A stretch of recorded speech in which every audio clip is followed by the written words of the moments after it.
Tu connais Lengi, Valentina Ngabotande, Tokutani Soulelo, na rendez-vous na bino na tranche na bolinga mingi. Evelyne raconte du solo là nabi qu'est-ce que vous a déjà recépé là parce que certainement vous avez tout na Evelyne, qu'est-ce que tu vas encore nous raconter aujourd'hui? Mais avant que vous ne sachiez oh na obete bino lelo na banano boso pa ko remercier bino nyonso o bobenginga ebele de partout pour européer sa point de vue na bino na lisolo ya moi so ya Claudine ba point de vue zo ko ya kaka parce que ça li pas si peu mawa mingi bomi lobeli mais Evelyne ce n'est pas possible balandinanga musubo lobité libala ndengwana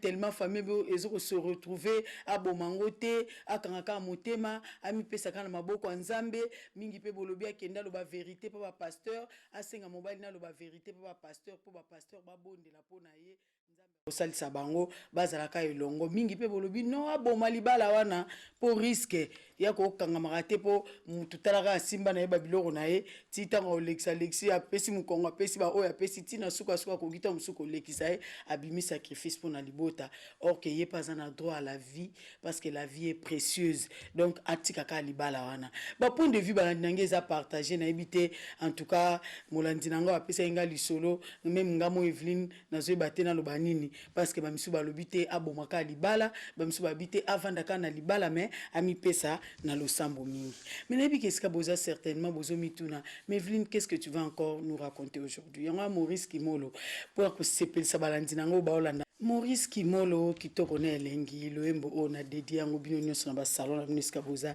et pas wapi bolanda nga mingi na mon fils les jumeaux Rabi Musambu walinga fali pupa mingi na bosani pete Nems et Sanda Ngiola moninga na ye na baninga ne misusu en tout cas loembo oyo ba sepela eska bazali pour bango tala kaka génération fali nebi qu'est-ce que boza certainement bozo mituna Evelyne qu'est-ce que tu vas encore nous raconter aujourd'hui lisona elibino lelo balandina ngai eza moi simo na kombo ya toto e komona nga bi Evelyne en tout cas na ebité na sala nini avant kenda tuninga Evelyne tano likambo ya munene ko elingai toto lobi Evelyne raconte moi sona toto abotama na kati ya libota oyo une famille nombreuse nous mo boyi ba maman na biso na tango wana ba obota tam suba na 13 12 14 10 donc abandi pe pam aboti penza ba ne 12 na papa pe ka moko alors bango pe toto pe botama na kati ya libota mo bazeki penza ebele donc bazeki koleka ba 10 na kati ya libota na bango parce que grande sœur na bango na époque wana na kombo ya Sylvie déjà c'est abalaki tango toto beta lisolo na époque moko boye grande sœur wana ya na bango liboso comme nezaki Sylvie ayeko bala bango pe batikali baleki mususu ba ya mususu pe babalaki ba mususu pe ba senit ko luka pe ba faire ko ça ba makam na bango et comme na époque moko toto ayeko se retrouver jeune fille déjà partie tango wana ya na bali azeki na ba 15 ba 16 ans ayeko se retrouver na zemi et ezeki scandale parce que na kati ya libota talaka baba ya liboso nda Alexandela ya Sylvia abala normalement nde nini yo siko toto oyo se retrouver na zemi bo en tout cas ezeki moi passe na kati ya libota ti papa tomboka ki makasi mama donc moyen kuta ko calmer papa ezate et ko sala mapeki non kinde ka pa mbali nous boye baka ba époque on est zalaka ndenge zalaka baki otika epé et pas mobile na muta angosaki garçon na communiser ki Frank baki otika epa ba Frank wana azeki na na époque wana azena komi Luka azeki na nous responsabilité outre aussi ça peut classe donc musala na nuté baki otika epa ba boti na e donc tellement jour papa ya toto ayaki po otika ezeki vraiment on connaissait déjà la famille ba papa moi za kanda makasi alors tango aye beton ba yebi que tel jour ba otika toto Frank tout la mwisi ya zaza akima penza pa monega makoki ezate tango obimisa pe mubala jeune pe lisusu donc yo c'est toi qui as joué avec ma fille donc bablo moi bon à tout la mwisi penza akima na yake pa membre famille mususu ba ye batika toto pe avandi na kati ya na famille nous mo boyebi ka nde zalaka avandi ko vanda 9 mois après yeko sala mape ayeko bota tanga boti a ovanda kana kati ya libota papa très fâché kanda moi été ovanda kana belle famille ti papa sikoyo Maman petit nous mon boyebi ka biso ba maman comme père moko lela ate en tout cas moi na tozo mona kuna pour papa boy qui a contact mutu moi qui ndotala été elle a déshonoré la famille en tout cas tete na lingité mais maman na ndeka cousin motema bo maman bino mon boyebi ka ndezala azo kende tiers moi ke mon natali papa en tout cas étant nazo mona moi na moyen ta ko zonga ka tanga classe moi naza so na 16 ans donc nambala moka ko kola puberté mbala moko pena ba zemi boito zoka moi na papa pe atalité na ko bebisa moi na ngaboité aya kozonga na ndako bayo sala peke ba récupérer toto azongi na kati ya libota o ezeki sengo pona bandeko na ye bayani surtout en tout cas ba sepela parce que ya zalaki penza talaka baza libota so ya 12 personnes ya za 9e donc aza penza mwana penza ya muke penza donc petite na bango ya muke papa peji musuka kovanda abino de quoi rentrer scolaire kala mingi te fozonge la classe bien que ozana bébé pour ça n'engeza il faut zonga classe pour ba calculer penza temps ba ko récupérer ba epe ko zo temps rentrer scolaire ça mi papa zongi sous na classe pour ça na 4e wana tango azuizemi ba zongi na classe tant ba zongi na classe ba yo ko décider na niveau famille non de quoi ya Sylvie déjà ça bala moi na zo qui n'est pas Sylvie pour botika ya za na charge te azala libre pour tanga classe malam décision pe na niveau famille toto pe azu mwana akomi ko vanda pa ya Sylvie pa maman Sylvie na mobile na e papa Sami baba na kitoko bazepi na vie moko ya bien bazo boko la mwana dans l'entretemps pe koto toto pe azongi ne classe azo kende moso ke classe mona ye système ka azo mi batela bien mona ye na pourquoi be na tongo mona lekiso az après midi a l'été bébé wana melisi mwana na eti a ke classe kaka bon moti comme so ya Sylvia non omoni toto ndozo sala boy chaque fois tu es obligé de venir ici le soir oya comme el sa mwana biso to na makoki et mwana en charge en tout cas je veux vraiment que tu sois aux la décanter na makambu nyonso surtout laisse-nous cet enfant tokoboko la mwana oyo mwana kitoko na kombo ya Gisèle bébé moko ya kitoko tike biso mwana oyo pona déjà tant ba ko décider mwana kende bébé kende na ba âge à 3 mois wana abitika mwana tokopesa emili ki biso za possibilité osomba mili ki poto bokola mwana kende longola makamba ko melisa mwana na tika kata mabele pona na bébé o tika nga moko na ko s'occuper na yo otanga classe ozala to lingite parce que j'étais parti allaiter le bébé parce que j'étais parti allaiter l'enfant non to lingite yo faut zala vraiment libre pour otanga classe malam pour opesa so prétexte cette fois-ci en tout cas il y a Sylvie ba bende matoy cette fois-ci yeba ke mutako ya libakumbala moko il faut oza mayele tout ça au l'avenir na yo muta occupé azate biso nyoso to tanga ba ya musuna ba université banini balandi nanga toto petanga moni bonga likambuta za ya nanga moko et puis mwana avant de pas ya nanga moko ya na biso liboso ya avant de zo bokola mwana nga bien surtout que alobi kuta longola nga ba charge o ba tana kenda nyoso to le préparer à examen nini ozotala mwana makambo ebele ba intero en tout cas pas ya le quoi le bien supporter mwana 100% na mobile na tika na ngai mais de temps en temps moi coup de mon boyebi ka ndezala akom penza libre papa pa lobi non en tout cas c'est que ta grande sœur a dit ngape na ndimi bongo botika penza libre pour tanga classe cette fois-ci na lingi susu prétexte ezalati c'est ainsi que Gisèle se retrouvait na maboko ya grande sœur ya Toto azoko la peka kuna Toto pe kota azotanga azotanga ti bébé yo koma ba tong ba mvula yiko pusana mwana pusana penza yo koma neti une année 2 ans moi 3 ans yebaka bébé bazoki na 3 mois vandi ayebika ke maman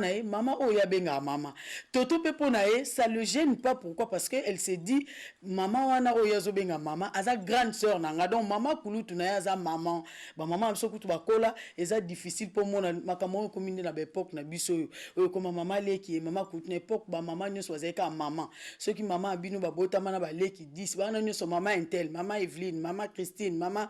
Suzy, maman Fanny. Donc, bazo benga na kana ba komba ba maman. Jamais mona ke maman le ki tel te. Ba maman le ki mingi nde ba nini na biso mikolo. Ba tantine ba nini. Nde ko sala ma donc aza pa maman na e problème ezate puis libota mon baba mona ki ngo bien te ko sala ma petit maman na bango na kati libota mon pe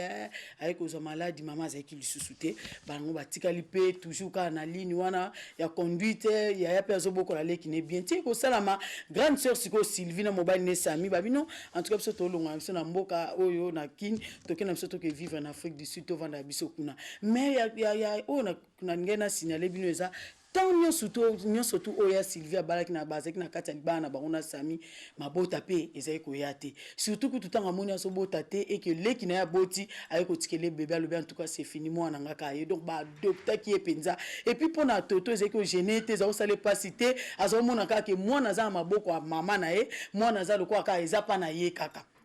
ba adopté mwana ba epe ko yebisa na ndako yebisi papa non papa en tout cas biso to décider na mbaye na ngato ke na biso va en Afrique du Sud to s'installer na biso kuna yango to moni moye to tika Gisèle azata za mwana biso il faut to ke na et tout lobi OK il y a pas de problème et surtout quand ce moment là azotanga ne pe ba classe na azo préparer ma classe ah mwana ke na Afrique du Sud problème c'est toute la famille ba mona ke on mabete bino mo balandi na bota na mabeza wapi mwana vani pa mama kutuna mama kutuna lobi non bazo ke ko s'installer na Afrique du Sud alors nani toto mo ki mabeta bon ba kende likamte mwana ke na ekokola kuna ngana otanga na makambo nga ba classe na sa ba vie na ngai balandi nga grande sœur pe ba ekokende Afrique du Sud na lubaka balandi nga bo benga te bo zela na sisa lisolo parce que so bo bengi lisolo ko sila te bo zela na en tout cas nani Frank Malengu kangela nga na olini wana po balandi nga ba yoka lisolo tina suka nde ezala kaka et au salama pe que ba ekokende Afrique du Sud tant ba ki Afrique du Sud ye Pascal Koto atangi classe na balandi nga or que Frank mobali o angosaka toto et ko sala mapeke Frank akenda ko kimana kimaka kena membre famille a partir kuna abeti ba match akena Luanda pa akenda ko se retrouver pas uta ko si sa classe akenda ko se retrouver na États-Unis yepe bazana bona ba coordonner te ba donc ba yebani pete taka muta kimi na irresponsable akenda na toto pe atikali ba sekaka ba nini ba mwana pa kenda na Afrique du Sud mwana kokola ti toto pe classe Sili tant classe Sili abi ngape ifuna beta no ba match ayeba ine ba nini te bon na se na kenena na Luanda na keluka mo misala ba bikuna ba misala ba nini ezo mona na ngolo kwa pe na sisi classe na kenema ba connaissance mo ba signaler te ya koto mo kop mo ezali no mo bwebika asimintila pe toto akena Luanda pa tanga kompe kuna avant d'arriver à s'installer mais amoni que non mikolopenze poussani ba mvula na kolo ba Gisèle akoma ki apepo donc mikolopenze poussani taka sisi classe akoti asali moi G3 na donc ba mvula na nyo surtout et au sala que moi na penza akoli ayo koma na ba âge ne ba 16 ans grande fille moi kitoko mais tant on a nous Gisèle wanze ba 10 ans moton toto sisi classe moment tam so bengi na téléphone ba soli na grande sœur mona est-ce que ya Sylvie ko pasenga Gisèle to sola boni boyoko tika on a vendu mon autant à classe on go déranger moi na liboso na ba âge ba 6 ans 8 ans ba 10 ans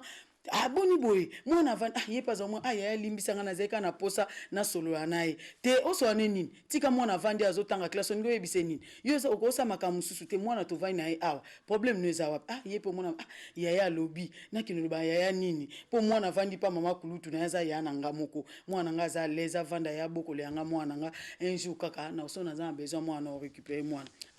mo peut commencer net moi passe mais ya mo pe so na bengi so la na moi mais ya passe balandi na eza ko ya koloba te tant o nyonso ya Sylvie na mobile ni papa Sami bavanda batikana na bango pe ko yebisa Gisèle te ko mwende tozabwe biso tozanga na za mama kulutu na za grande sœur à mama na mama no pende zaka tantine toto batikala pe ko yebisa te bango pe ba mwana pa yebi na ete akola kanande akomotanga ti à partir kuna ka Afrique du Sud ayeko zo bac na à côté université abandi kotanga comme c'était une fille vraiment brillante maele ayo bénéficier pe na bourse beaucoup d'argent au ba famille na au papa na Sami na maman na Sylvie ba bénéficiera pe ba bikela pe kara wana balandi na ngai toto na kati ya Luanda akobunda o nini yaki salama ponga ilelo Evelyne na s'intéressé na lisolo Maurice Kimolo pe msebiso lisusu na yebisa balandi na nga eloko nini toto akutanaki nango kuna na Luanda po sala ki lelonga Evelyne na s'intéressé na lisolo. Merci Maurice Kimolo nde na lobaka to bungisa makanisi na biso te et ka kuna na kata na Luanda na Angola et sala ma que un jour toto kana otambola jeune dame azotambola jeune femme et atala boy type mo boy na musika tali et visolongo pena tala bien boy et amona boy Frank penza mais Frank ya ndemo boy Frank mo ya bien sikoyo akoli donc kitoko boga donc castar mobali kitoko monika wana tipo c'est comme si je le connais parce que Zeki atali à moins que je me trompe c'est Toto Oui, c'est Toto. Moi, c'est Franck. Franck, bayambani, mais yo sa nini na nani na Luanda. Abi, na sa ninga pi na ye na ngaka na ye na ngamo ba kop na ngaka koto tout ça boy na boy. Ah, mais yo kende na zo mono aspect. To tali penza donc Franck on a aspect. Ah, mais on dit non mono boy, qu'est-ce qui se passe tout ça boy. Abi non non non, naza awa pour un temps tout ça na outi États-Unis, na qui a pour un temps moni en tout cas il faut y a un restaurant tout tantôt solo là tout ça boy na PCP place Azalaki na nini na Luanda skaze qui logé na hôtel lobi nango pe donc en tout cas ba ko c'est ko carbonaté pas en tout cas photo kutana na poko si c'est ba course non personne si photo kutana ba kutana pe na poko ana pan li solo petit ah Franck tu ne mais yo ça nini yao comment papa comment maman comment la famille tu ba makambo ne surtout ah baza mon bien tata maman meza pe ka boye maman apeska mon ba nouvelle la famille mais yo ce qu'on a mono boye ni no tengande na za boye na uti États-Unis aspect donc bien ba mbongo ba nini ou tu es en tout cas na kimaka wana d'abord avant que tolo ba nyonso yebisanga nonu et là on est na sima tout ça bon on m'avait appris que botaki tout ça ndeni mwana ngai ah lelo tuna mwana yo kimanga iti mno mombo ebika bam basi nde baza uti omoni tango wana nazana on elo côté et puis ta connaissant votre papa en tout cas nga kangisa ngata kana époque on a mno mombo ibalandi nangeza ki moi si ceux qui bango c'est donc ba papa ils étaient so kangisi mo mbali tout abi yango moni na kimaka mais bolingo nanga silate kunde nazabo en tout cas na kunde na États-Unis ka partir à Luanda nazora ba tuyo na ke États-Unis na koma kuna na koma pe pasteur penza aspect ya ba pasteur abino na koma penza pasteur yango na yaki awa kaka po na bala ndesiko Saint-Esprit za convaincre ngo en tout cas moi si on na obala na okutane na Luanda na zena posa na Kinshasa mais na bité donc na bandela pe na Luanda na bité na yana nu na vanda pe mingi na Luanda ba peodo na kimaka na yakande Luanda cousin so mo azaka wanda fasitanga biso mba etokena na so États-Unis mais ba relation ezali koto ba membre famille ndam bazali yango vraiment le Saint-Esprit m'avait dit que ma femme moi si on na obala na okutane na Luanda donc moi sango ezaka yo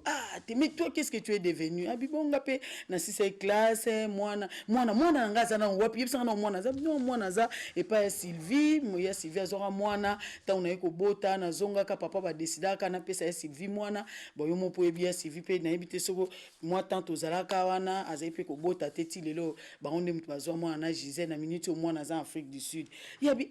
mengai en tout cas nde na moni yo donc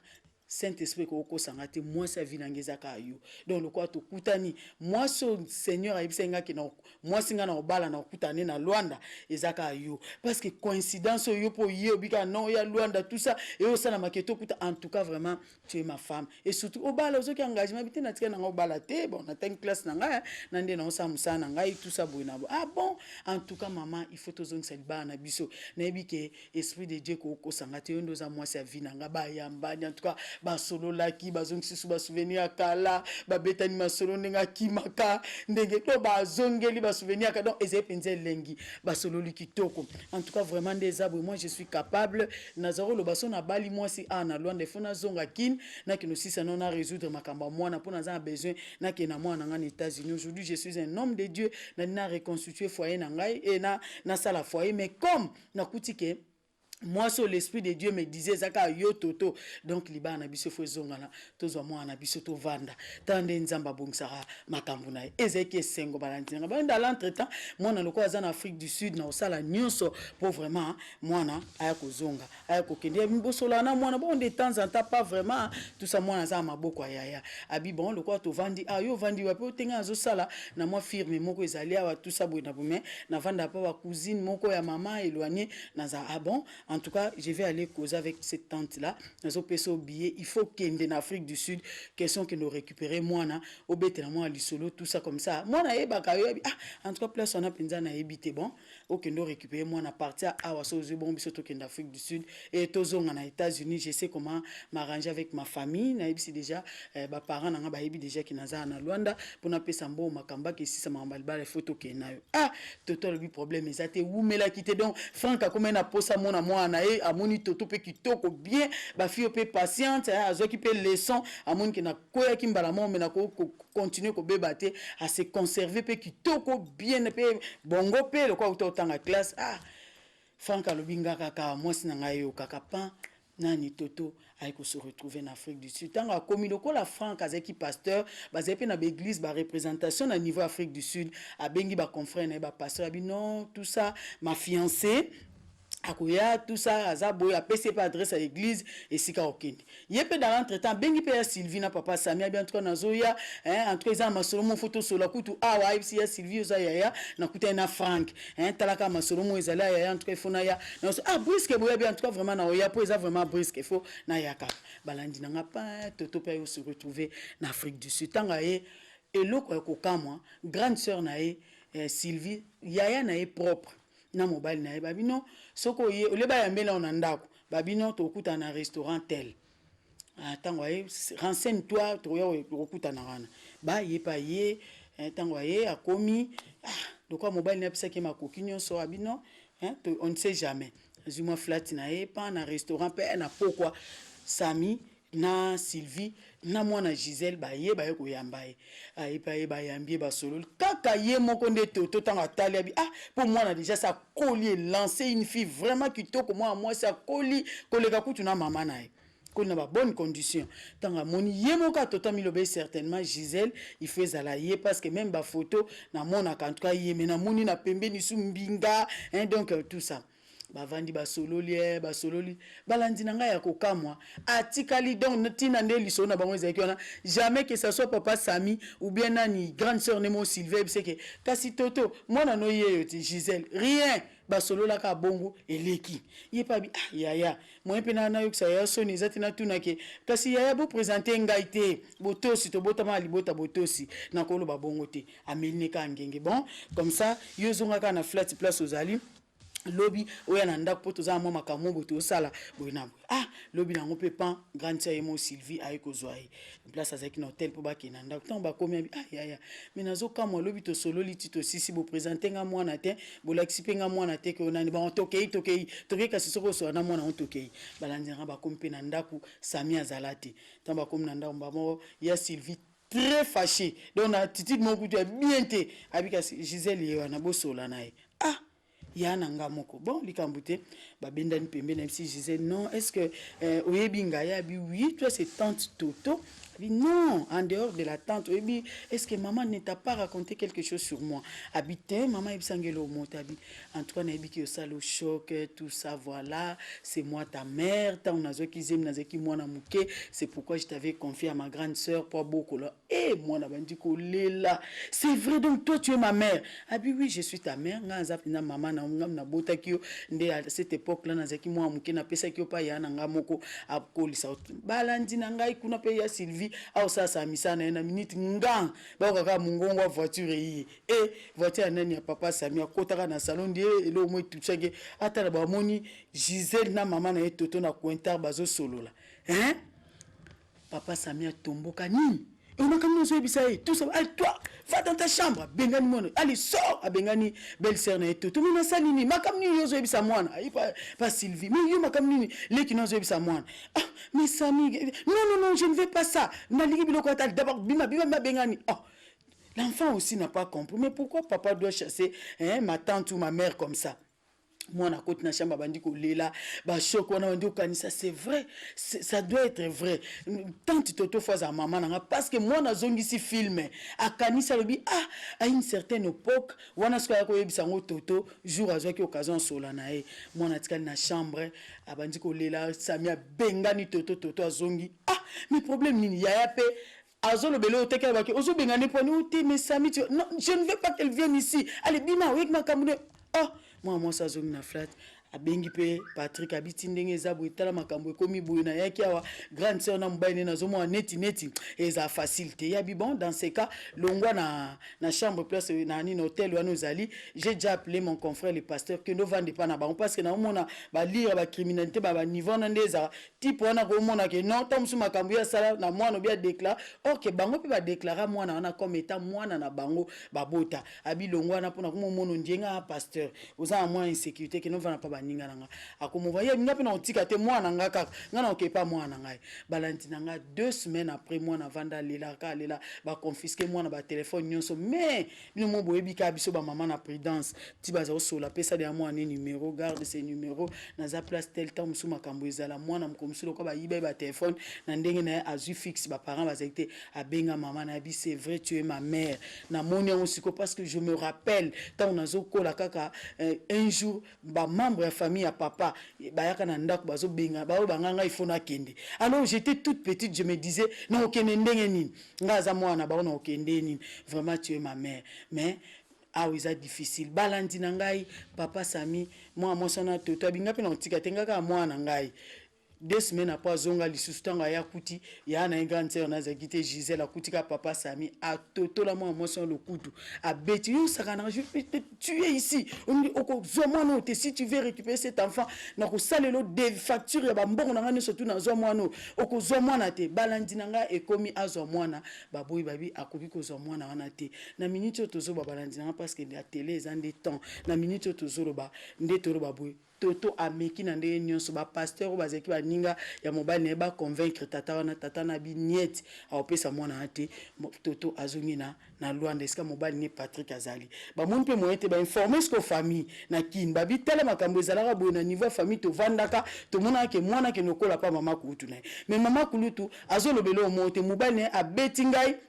liko nazo ke récupérer mwana ba ozongi sela nka mwana ngai ngaka mwana c'est mwana papa mwana alinga zo mwana etokena ba mi mama ni États-Unis po alinga reconstituer libota na ba on ba ni kopesa mwana te balandi nanga kutu pona pasi kaka ya ozanga mwana Sami alobi si ta sœur vient ici na ko kangisa bien je vais lui faire du mal na ko boma ko sakana ngate elle veut se moquer de moi d'ailleurs kutu zemi aneza ya mobali azolo bate c'est moi qui l'avais engrossé likoloka ya pasi ozanga mwana andima kutu ke jour bazo discuter na Afrique du Sud avant tout zonga Luanda abingande tata mwana nanga mna chaka na zemi abi mutaye ba tata mwana ezanga je ne suis jamais sorti avec toi nga zeki mwa mke na vanda nda kuna binote yo kutana nga wapi so lingito ke to sa ADN babite ADN te boke no sala esika na mboka na bino kuna na présence ya ba membre famille nyonso parce que ici il est capable de triquer ça makambo ebele balandi na ngai toto na minute azongi na Luanda na Patrick ba yambani basimbani grande sœur propre mobali na grande c'est pas côté mbani ko zo mwana anati ba confisquer mwana passe azolela mwana lobi mama siko mwana ndako ma oluka na ndinga maele ermo mona bengi mama na ba solo mais contact ezalaka te yango toto alobi Evelyne